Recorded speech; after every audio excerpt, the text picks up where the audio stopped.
Ang gusto ko i-share sa inyo ay ito napaka-familiar na story na makikita po natin sa Luke chapter 10 verses 25 to 37. So, basahin ko po. Ang mabuting Samaritano. So, lumapit kay Jesus ang isang tagapagturo na kautosan upang subukin siya. Nagtanong siya, Guro, ano po ang dapat kong gawin upang magkaroon ng buhay na walang hanggan?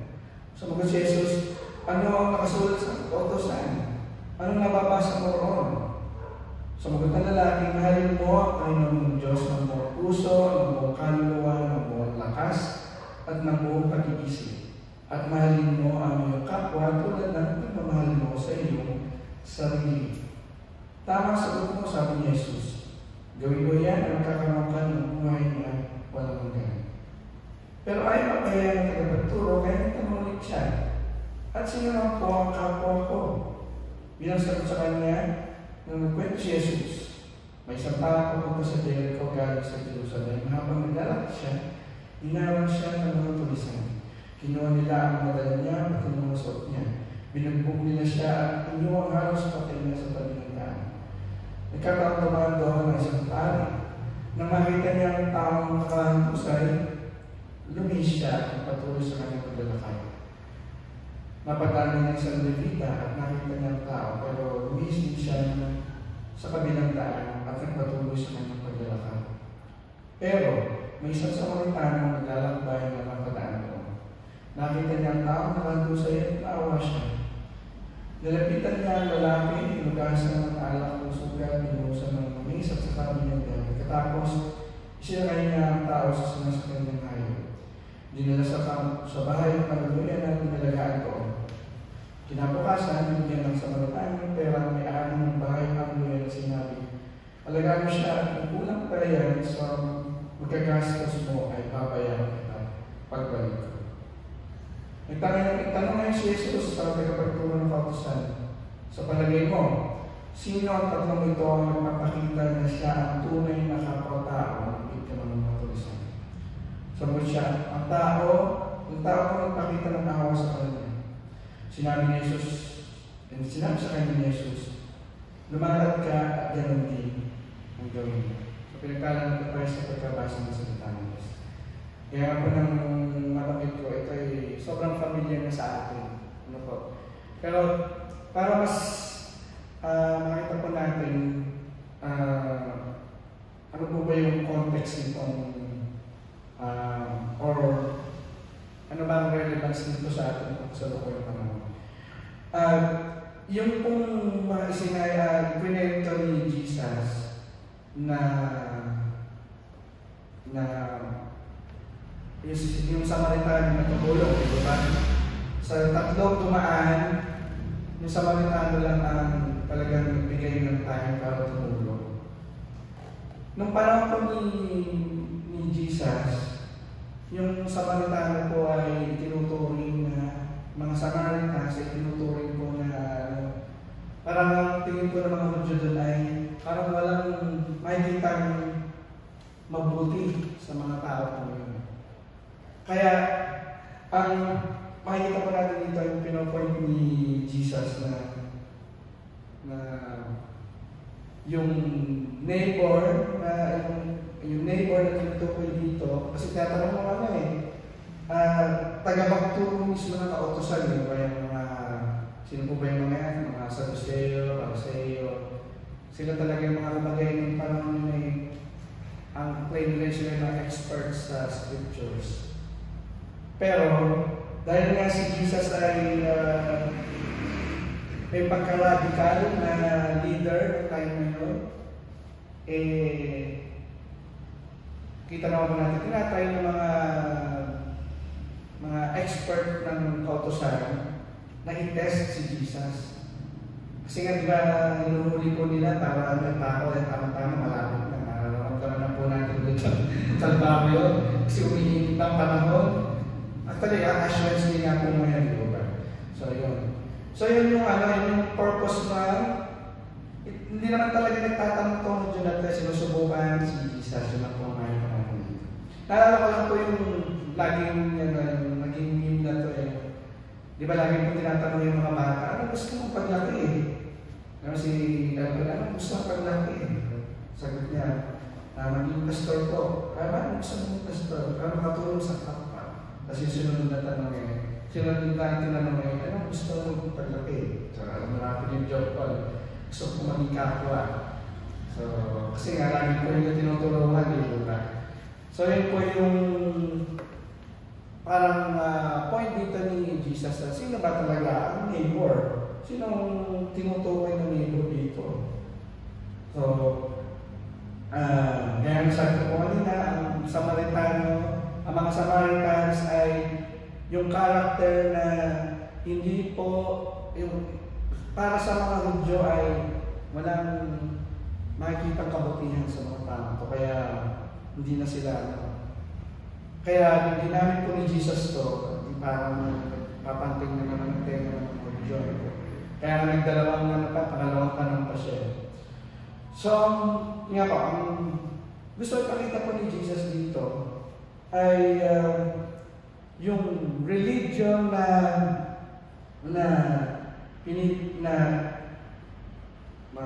pinapangalagaan ng mga Pharisees, Sadducees ng time na yun, ay ano na yung pinag-question na ni Jesus. Kasi para sa kanya, ang true religion ay practice of morality. Meaning, may action na ginagawa.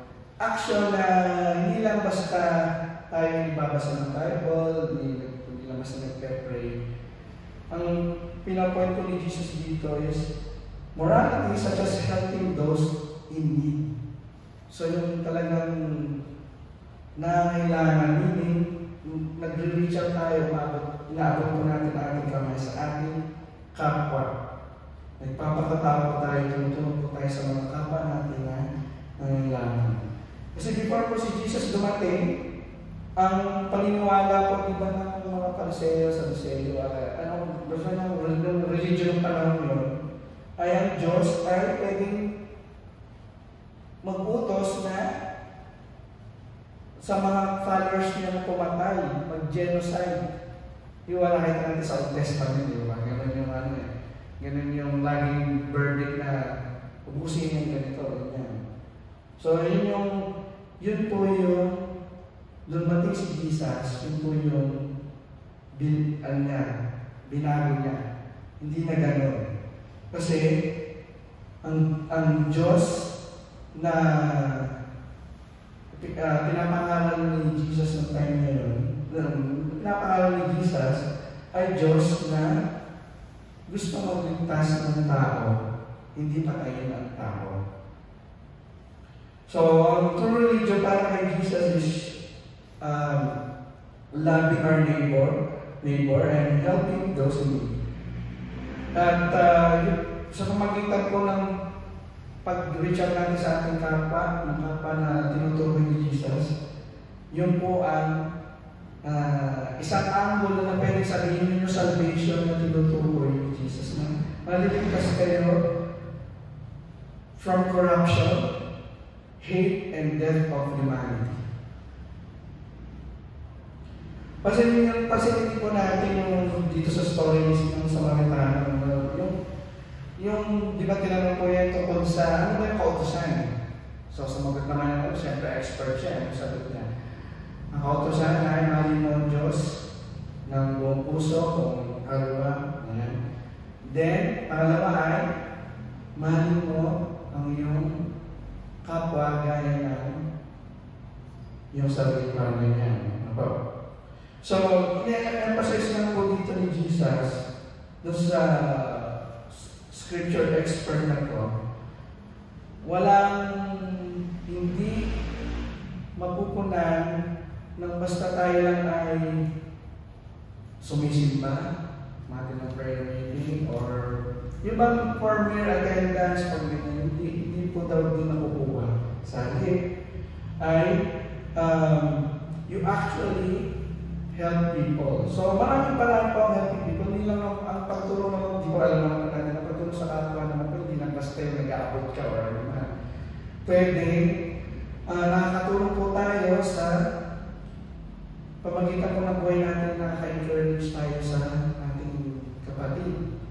Kaya po kung naalala nyo ito yung nabanggit ko dati sa pulpito na the mere presence, ako ang motivation ko para sumimba ay makita ko po kayo kasi from you na strengthen po aking faith.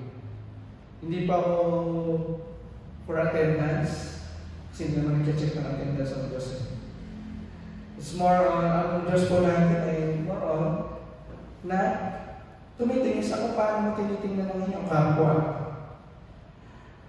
Medyo naging, ano po kami, especially ito pong passage na ito na numutak ko ito sa pag-discuss lagi na yung kapatid ko. Kasi yung kapatid ko, di ba niya sa yung tuwing December nandito. So, nasa Canada po siya. So, malapit po siya sa US. So, ramdam na nila yung tension and everything na nangyayari po doon. At na-apektuhan po siya at sinishare po niya sa amin na yung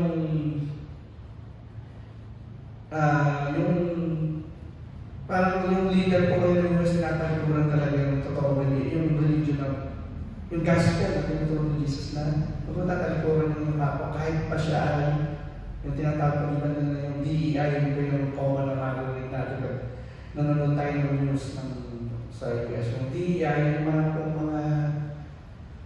DEI, basta yung mga including po din yung mga minorities, mga LGBTQ, yun nga po, yung mga migrants. So, kawawa po ngayon sa totoo lang. Kung ako po lang, susubetin po sa CNN talagang buti na doon po mapapaisip ko sa lahat na ako hindi Amerikano. Kasi kawawa po talaga yung mga kung naalala niyo po nag-viral yung isang parish or parang Episcopalian church na malapit sa White House na umatin doon si Trump at saka si na nag-plead siya na maawa po kayo sa kasi yung policy nga po niya ay tanggalin ng lahat ng DEI na tawag yung sinabi ko ako. Kasi ang tendency nga, siguro alam ni Amiel yung atmosphere na doon, na yung mga follower ko ni Trump, hindi naman sila basta loyal kay Trump. Kung ano yung sinabi ni Trump na ayan mga ano yan, tatanggal natin. Hindi lang tumitigil doon, minsan nagiging violent sila, agresibo sila para talagang i-atchapuera sila sa lipunan.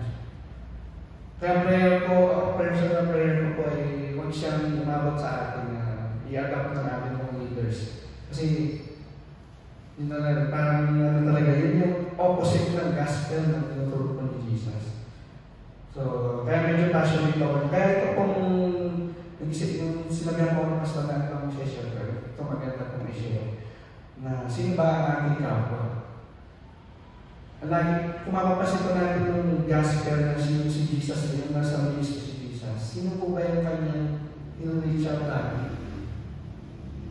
Di ba, hindi naman po siya malapit sa mga mayayaman, sa yung mga, ano na, palagay natin mga matagal na sa simbahan, hindi. Sino po ba yung lapitan yung mga outcast sa society?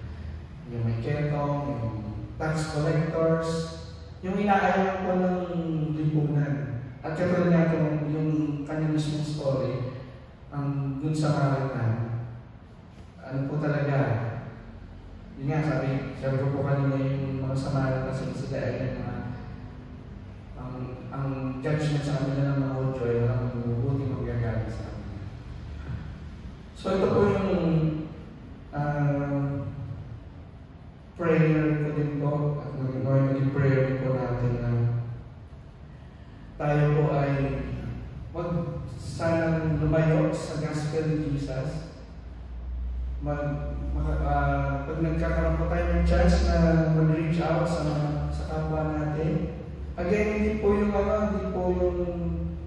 ang pagtulong, hindi lang para sa akin pagtulong, hindi lang nag-aabot kayo or anything. Minsan ay words of encouragement lang or yung presence, yung testimony niyo po dito sa harapan ay malaking bagay po yun para makatulong po sa ating kapwa. Kasi sabi nga po ni Brad sa passage ko, sa bubang ko na hanap kung saan exact ng passage ito eh. Whatever you do to the least of my brethren, you have done to me. You done unto me. So kung ano yung ginagawa natin sa kapwa natin, ay ginagawa natin sa Kanya. So, ako ay naka-enlighten ko sa ating lahat ang sinabi ko sa inyo.